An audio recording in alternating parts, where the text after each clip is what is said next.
everyone, this is Bhanu and Shweta. Together we are Nush and you're watching Nush Chronicles. I hope आप सब ठीक हैं, हम भी बिल्कुल बढ़िया है. And first of all, before we get into the episode today, I'd like to thank each and every one of you जिन्होंने हमें इतना प्यार और सपोर्ट दिया for the previous episode. इससे हमें पता चलता है कि बहुत लोगों को इस चीज़ की जानकारी चाहिए. So here we are with the second episode and let's go. Previous episodes में हमने आपको बताया था, बहुत सारे पॉइंटर्स थे और उनमें से एक पॉइंट ये था कि 5,000 to 6,000 पर रूम पर नाइट कमाना पॉसिबल नहीं है. आज हम उसी के बारे में बात करेंगे, थोड़ा एलैबोरेट करेंगे और बताएंगे कि क्यों पॉसिबल नहीं है. First of all, that train left the station long time ago. There was a time कि 5,000 से 6,000 कमाना पर नाइट पर रूम वाज पॉसिबल, क्योंकि क्राउड बहुत ज़्यादा था, ऑप्शंस बहुत कम थे. आज ऐसा है कि हर अगले दिन एक नई बिल्डिंग पॉपअप हो रही है, यू नो, एंड हर कोई एक होम स्टे, एक होटल बना रहा है. एक वक्त था प्री 2020 जब बहुत कम होटल्स होते थे और जब क्राउड बढ़ जाता था तो फिर इवन जो लोकल लोग हैं वो अपने घर में रुकाने के लिए मजबूर हो जाते थे और थोड़े बहुत पैसे लेकर वो रुका देते थे. उसके बाद धीरे धीरे यू नो एक होम स्टे का चलन हो गया और फिर अब इतने सारे होम स्टेज और होटल्स बन चुके हैं, इतना ज़्यादा क्राउड हो चुका है जिसका रिजल्ट तो आप देख ही सकते हैं. आजकल जो फ्लैश फ्लड्स हो रहे हैं और जिस तरह से ज़मीन खिसक रही है, इतना ज़्यादा कंस्ट्रक्शन हो चुका है, इतना ज़्यादा क्राउडेड हो चुका है. So there was a time, yes, pre 2020 लोग कमा लेते थे 5,000 to 6,000 पर नाइट, बट अब नहीं कमा सकते हैं क्योंकि अभी लीज का अमाउंट इतना ज़्यादा है कि उसको भी कवर करना है. जैसे हम जैसे लोगों ने जिन्होंने लीज पे लिया हुआ है, हमें वो अमाउंट कवर करना है, हमको स्टाफ को सैलरी देनी है, पूरे साल 2 महीने बैठ के कमाना है और पूरे साल बैठकर खाना ही है. तो उसके हिसाब से साफ सफाई के लिए भी आपको रखना तो पड़ेगा ही staff, even though there is an off season. अगर आप सोच रहे हो कि आप खुद करोगे, आप 4 दिन कर लोगे, 10 दिन कर लोगे, उससे ज़्यादा आप नहीं कर पाओगे खुद से, आपको हेल्प चाहिए ही होती है. तो स्टाफ रखना ज़रूरी होता है, उनकी सैलरीज निकालना, उनका खाने पीने का ख्याल रखना, अपना खाने पीने का ख्याल रखना, थोड़े बहुत इधर उधर खर्चे हो ही जाते हैं, मेडिकल एक्सपेंसेस जो भी है. सो इतना एक्सपेंसेस है, लीज इतनी ज़्यादा है जितना होना नहीं चाहिए और कमाने का जरिया बहुत कम है क्योंकि टूरिज्म अब स्प्रेड आउट हो चुका है. अटल टनल पहले नहीं था, अब अटल टनल खुलने के बाद टूरिस्ट के पास और भी ऑप्शंस है. लाहौल स्पीति में स्प्रेड आउट हो गया है टूरिज्म. तो अभी ऐसा नहीं है कि सबको मनाली में ही रुकना है. मनाली इतना क्राउडेड हो गया, किसी को मन भी नहीं करता. अगर मैं भी होती तो मैं खुद नहीं रुकती मनाली में, एक से दूसरी बार तो मैं बिल्कुल नहीं रुकती. सो दैट इज़ वाई पर नाइट जो 5,000 से 6,000 का अगर कोई आपको सपना दिखा रहा है, it is not possible unless you have a 5 star 7 star property और आपकी प्रॉपर्टी में कुछ अतरंगी चीज है, कुछ ऐसा है जो किसी और के पास नहीं है. फिर of course you can demand that kind of amount. पर आजकल ऐसा है कि लोग 500 रुपए में भी देने के लिए मजबूर है, लोग 800 रुपए में ब्रेकफास्ट एंड डिनर के साथ देने के लिए मजबूर है क्योंकि उनको सस्टेन तो करना ही है पूरे साल. That is why it is not possible. Secondly, I like to give you some calculations कि क्यों लीज इतनी ज़्यादा जो अमाउंट होता है वो देना जायज़ नहीं है. आपको भी नहीं लेना चाहिए. अगर आप आ रहे हो, माना आपके पास पैसे हैं, हमारे पास भी थे, हमने भी काफ़ी हाई अमाउंट पे ले लिया था, बट धीरे धीरे ये पैसे ख़त्म हो जाएंगे, ये बर्न आउट होते रहेंगे आपके 1 साल 2 साल 3 साल, आप उससे ज़्यादा नहीं कर पाओगे सस्टेन. क्योंकि अभी देखो फ्लैश फ्लड्स इतना ज़्यादा हो रहा है, वी नेवर नो, क्या पता अगले साल भी हो या फिर ना हो या फिर उसके अगले साल हो. फिर जैसे ही इस साल जैसे सीज़न शुरू होने से पहले ही ये ऑपरेशन सिंदूर शुरू हो गया और फिर वॉर लाइक सिचुएशन हो गई कंट्री में. यहाँ कर्फ्यू वाला माहौल था बिल्कुल और एक टूरिस्ट नहीं था यहाँ पे. इतने सारे कैंसिलेशंस हो गए, नॉट जस्ट हमारे, हर किसी के कैंसिलेशंस हो गए. हमारे सामने एक होटल है जिनका पार्किंग हमेशा फुल रहता है नो मैटर व्हाट, पर उस टाइम पे उनका भी खाली था, आज भी उनका खाली है क्योंकि अभी ये फ्लैश फ्लड्स हो गए हैं, रास्ता वास्ता बंद है. तो अच्छे से अच्छे जो प्लेयर्स हैं, कहने का मतलब यही है कि जो इतने पुराने जो प्लेयर्स हैं और जो इतना अच्छा काम करते थे, जिनको हमने देखा है पूरे टाइम फुल, आज वो भी खाली बैठे हैं, मक्खियाँ मार रहे हैं. सो कैलकुलेशन जो मैं कह रही थी वो ऐसा है कि देखो मनाली में लोग 2 लाख 3 लाख पर कमरा डिमांड कर रहे हैं। सो फॉर एग्जांपल अगर किसी के पास 10 रूम की प्रॉपर्टी है तो they are demanding 20 lakhs 30 lakhs per year.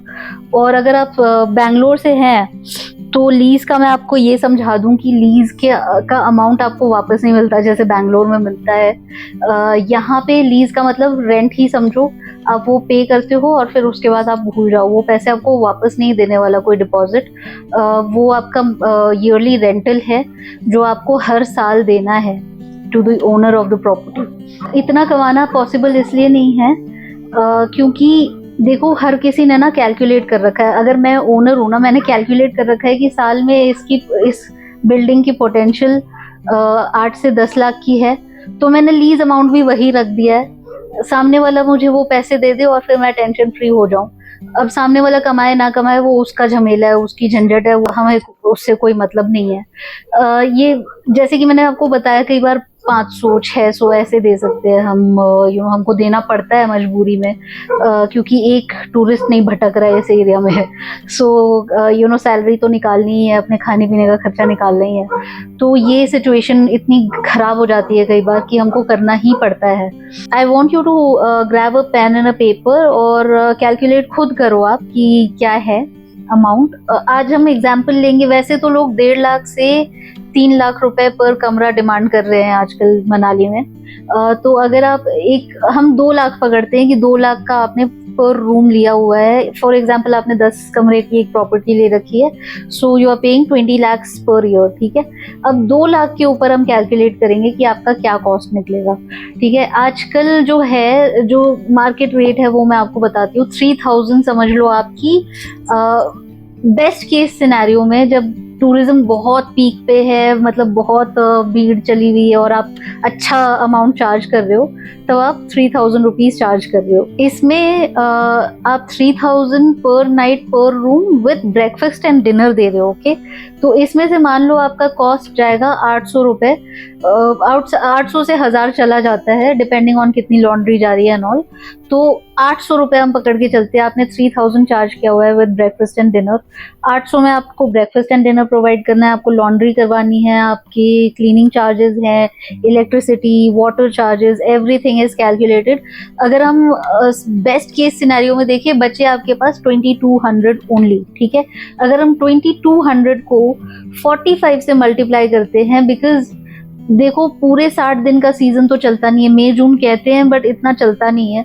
So 45 days is when you will be earning 3000 per night पर रूम, ठीक है। तो उसमें से अगर हम देखें तो मल्टीप्लाइड बाय 45 हो गया आपका 99,000। 2200 इंटू 45 इज 99,000, ठीक है। अब हम बात करेंगे worst case scenario. This was the best case scenario जिसमें आपके पास 2200 बच रहे हैं after the cost of everything, ठीक है। वर्स्ट केस सिनेरियो आप 1500 विद ब्रेकफास्ट एंड डिनर दे रहे हो। एक तो जो टूरिस्ट मनाली आ रहे हैं उनको बड़ी खराब आदत है ब्रेकफास्ट और डिनर की डिमांड करने की, तो आपको ब्रेकफास्ट और डिनर प्रोवाइड करना ही पड़ता है जो आप अमाउंट उनको बता रहे हो उसमें, ठीक है। तो 1500 में अब आपका 800 ही कॉस्ट जा रहा है, क्योंकि कॉस्ट तो कॉस्ट है, वो तो जाएगा ही जाएगा।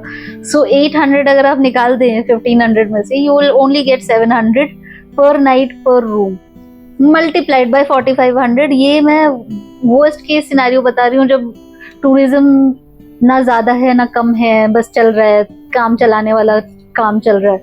तो multiplied by 700 multiplied by 45 is 31,500।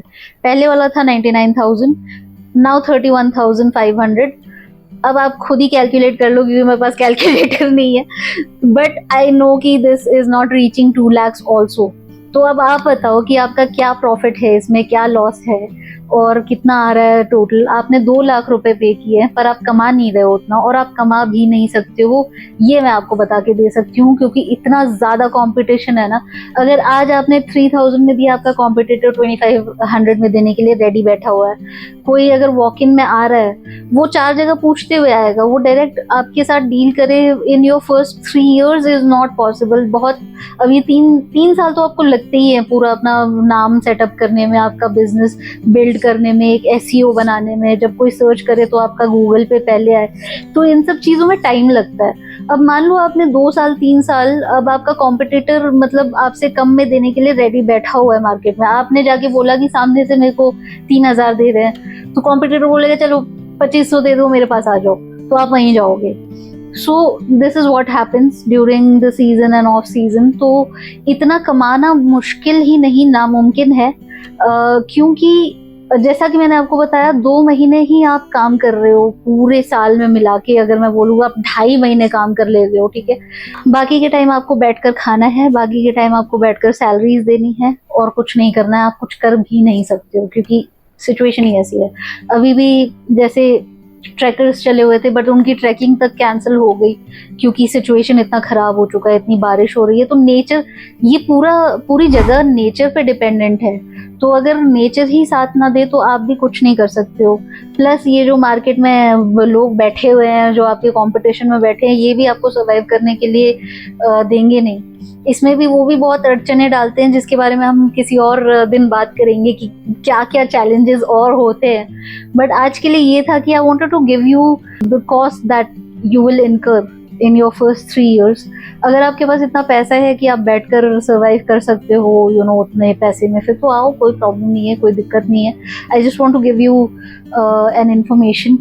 Also I want to give a disclaimer कि देखो, ये जो भी मैं सब कुछ बता रही हूँ, this is purely based on our experience, on the ground reality जो हम फेस कर रहे हैं। ये नंबर्स, ये मार्केट रिसर्च, ये सब धरे के धरे रह जाएंगे। जब आप यहाँ पे आओगे ना, यहाँ पे चीजें बहुत डिफरेंट है, ground reality is absolutely different. So this is only us, our experience. हो सकता है किसी और का एक्सपीरियंस हमसे बेटर हो सकता है किसी का और का एक्सपीरियंस हमसे खराब हो, बट हम सेंटर में बैठे हुए हैं। और सेंटर, एकदम ही सेंटर में तो नहीं बोल सकते क्योंकि मॉल रोड में ज्यादा लोग जाते हैं, बट मॉल रोड की भी हालत बहुत खराब है यार। आप किसी भी होटल में जाओ और मतलब बहुत सारे होटल्स की हालत इतनी गंदी है कि हम भी गए थे जब प्रॉपर्टी हम ढूंढ रहे थे, इतनी गंदी हालत में वो भी होटल्स चल रहे हैं। और वो चलते ऐसे है कि भाई लड़के आ गए और उनको बस एक छत चाहिए, एक सोने के लिए एक बेड चाहिए, और बहुत लोग एडजस्ट कर भी लेते हैं। बट इतनी गंदी सिचुएशन में अगर आपको रहना है फिर तो बात अलग है, फिर आप कर सकते हो। ऑफ कोर्स आप दिन पूरे साल बैठकर कमा सकते हो, चला भी सकते हो, और अगर आप 500 भी चार्ज करोगे तब भी आप चल लोगे और आप लीज भी निकाल लोगे। बट वो उस तरह के होटल्स में हम जा नहीं रहे, हम अच्छी जगहों की बात कर रहे हैं। हम भी सेंटर में बैठे हुए, ये हमारा प्योर एक्सपीरियंस है। This is not some numbers that we are googling and telling you. ये नंबर्स हमने खुद एक्सपीरियंस किया है, खुद झेला है, खुद जिया है, और इसलिए हम आपको बता पा रहे हैं। In conclusion I want to tell you, आप आओ, बिजनेस करो, बट ये जो अनरीजनेबल डिमांड है, जो इतना हाई अमाउंट है लीज का, उसमें नेगोशिएट करो। क्योंकि ये जो रेट्स बढ़ा दिए एजेंट्स ने अपने कमीशन के चक्कर में, आप एजेंट का कमीशन बनता है, ठीक है, आप दो उनको, बट इतना ज्यादा भी डिमांड जो ये कर रहे हैं वो जायज नहीं है। आप उतना नहीं कमा पाओगे। अब हमको भी अब रियलाइज हो रहा है सब कुछ एक्सपीरियंस करने के बाद, इसलिए हम बता रहे हैं कि ये पॉसिबल नहीं है, इतना कमा पाना पॉसिबल नहीं है। तो इतना ज्यादा दो भी मत, क्योंकि सिर्फ उनको देना ही नहीं है। हम यहाँ बैठकर चौकीदारी नहीं कर रहे, अपने कॉर्पोरेट जॉब्स छोड़कर यहाँ आना, उसका मेन मकसद यही होता है कि आपको फाइनेंशियल फ्रीडम मिले। और अगर यही नहीं मिलेगा, आप एक चौकीदार बन के रह जाओगे, आप अगेन एक एम्प्लॉय ही बन के रह जाओगे। पूरा साल माथापच्ची करने के बाद आपके पास कुछ नहीं बचेगा, इनफैक्ट आप माइनस में चले जाओगे, अपनी सेविंग्स उड़ा दोगे। सो दिस इज नॉट फेयर। इसलिए आप कीजिए, आप लीज पे ले रहे हैं, लीजिए, बिल्कुल आपको एक्सपीरियंस करना चाहिए, आपको बिजनेस करना है, आपका पैशन है, आपको करना ही चाहिए, लेकिन सही डिमांड होनी चाहिए। और अगर हम सब मिलकर नेगोशिएट करने लगेंगे, रेट अपने आप नीचे आ जाएगा और सब लोग कुछ ना कुछ कमा पाएंगे। अदरवाइज कोई कुछ नहीं कमा पाएगा, बस हम लोगों के जेब ही भरते रहेंगे। ये हमारा 3 साल का एक्सपीरियंस है जो आपके साथ शेयर कर रहे हैं। Once again, don't want to discourage you from coming to Manali and doing a business. आजकल ये भी है कि रूल्स भी बहुत सारे चेंज होने वाले हैं, so keep an eye on that as well. Home stays को लेकर और डॉक्यूमेंटेशन को लेकर भी हम बात करेंगे कभी, बट आज के लिए बस इतना ही। I hope I was able to give you some insight. मैं इतनी प्रोफेशनल नहीं हूँ बात करने में, but I hope I was able to give you some insight on what it takes to come to Manali. One more thing I want to tell you कि अगर ऐसी कुछ इंफॉर्मेशन है जो आपको चाहिए, जो आपके क्वेश्चंस हैं, please do write to us in the comment section below and let us know. हम कोशिश करेंगे कि हम उसके बारे में भी आपको कुछ बता सकें. Until we meet the next time, much love and please take care of yourselves.